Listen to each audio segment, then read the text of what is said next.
Hi friends, ఈరోజు వీడియోలో south India famous పాటోలి చేసుకుందాం. అది కూడా బీన్స్ తోటి ఇన్స్టెంట్ పాటోలి.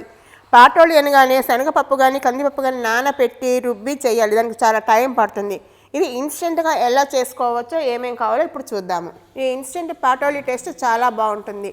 ఇది ఎక్కువగా ఫంక్షన్స్లో చేస్తుంటారు, ఎందుకంటే వాళ్ళకి నానబెట్టి రుబ్బేంత టైం ఉండదు కాబట్టి చాలా బాగుంటుంది. లేత బీన్స్ తీసుకొని శుభ్రంగా కడిగి చిన్న చిన్న ముక్కల కింద కట్ చేసుకోవాలి. మనం కడిగి శుభ్రం చేసుకున్న బీన్స్ని ఇలా సన్నగా చిన్న చిన్న ముక్కల కింద కట్ చేసుకోవాలి. అలాగే ఒక చిన్న కప్పుతోటి శనగపప్పు తీసుకుని శుభ్రంగా కడిగి తగినన్ని నీళ్లు పోసి ఉడికించుకోవాలి. ఇలా సన్నగా తరిగిన బీన్స్ ముక్కల్ని ఒక కుక్కర్లో వేసి ఉడికించుకోవాలి. ఇది ఉడకడానికి సరిపడా కొద్దిగా నీళ్లు పోసుకోవాలి. ఈ బీన్స్ ముక్కలతో పాటుగా మనం కడిగి పెట్టుకున్న శనగపప్పు కూడా ఉడికించుకోవాలి. ఒక 3 విజిల్స్ వచ్చే వరకు ఉడికించుకోవాలి. కుక్కర్ ప్రెషర్ రిలీజ్ అయింది. బీన్స్ శనగపప్పు ఉడికింది. ఇప్పుడు శనగపప్పుని కొంచెం బాగా ఆరనివ్వాలి. వేడిగా ఉంది, కనీసం గోరువెచ్చగా అయ్యే వరకన్నా వెయిట్ చేయాలి. ఈ శనగపప్పు ఆరింది. ఈ ఆరిన పప్పుని ఒక మిక్సీ జార్లోకి వేసుకోవాలి. ఇందులో నీళ్ళు ఉంటే నీళ్ళు వేయకూడదు, ఉట్టి పప్పు మాత్రమే వేయాలి. ఇక నీళ్ళు ఉన్నాయి కదా, నీళ్ళు మాత్రం వేయకూడదు.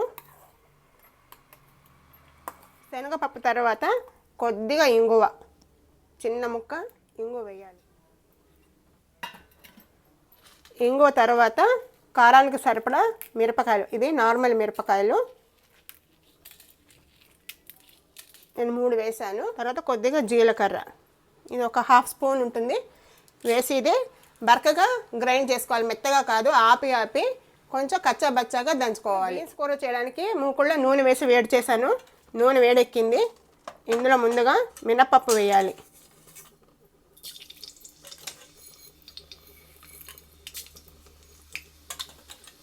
తర్వాత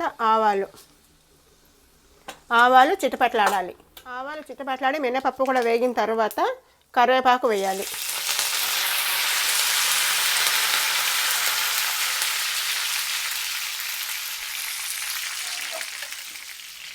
ఇప్పుడు మనం ఉడికించి పెట్టుకున్న బీన్స్ ముక్కలు వేయాలి. ఈ నీళ్లు తీసేయాలి. నీళ్లు వేయకుండా ఉట్టి ముక్కలు మాత్రం వేయాలి.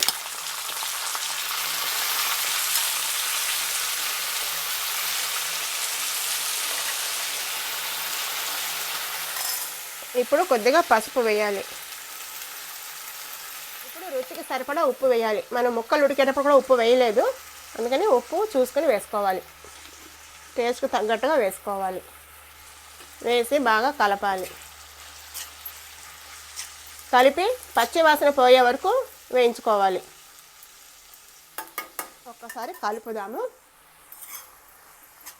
దీనికి మూత పెట్టకూడదు, మూత పెడితే మళ్ళీ ముద్ద అయిపోతుంది. ఇది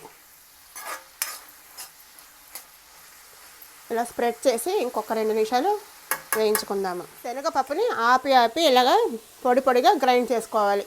అదే పప్పు వేడిగా ఉందంటే ఇలా పొడిగా రాదు, ముద్ద అయిపోతుంది. అందుకని ఆరిన తర్వాత మాత్రమే గ్రైండ్ చేయాలి. మళ్ళీ ఒకసారి కలుపుదాం ఈ ముక్కల్ని.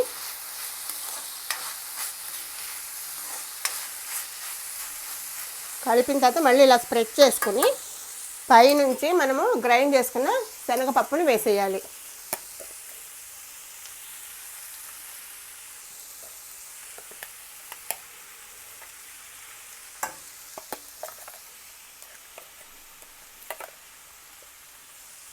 శనగపప్పు పొడి అంతా వేసిన తర్వాత ఇప్పుడు కలపాలి.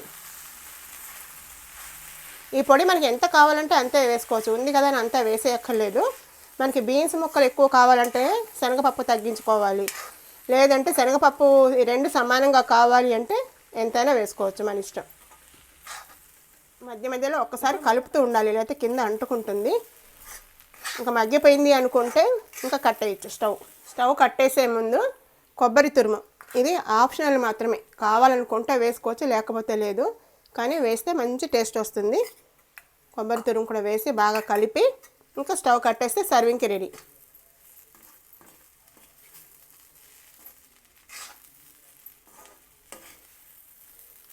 ఉప్పు ఏమైనా అడ్జస్ట్ చేసుకోవాలంటే ఇప్పుడు అడ్జస్ట్ చేసుకోవాలి, తర్వాత మళ్ళీ కలవదు.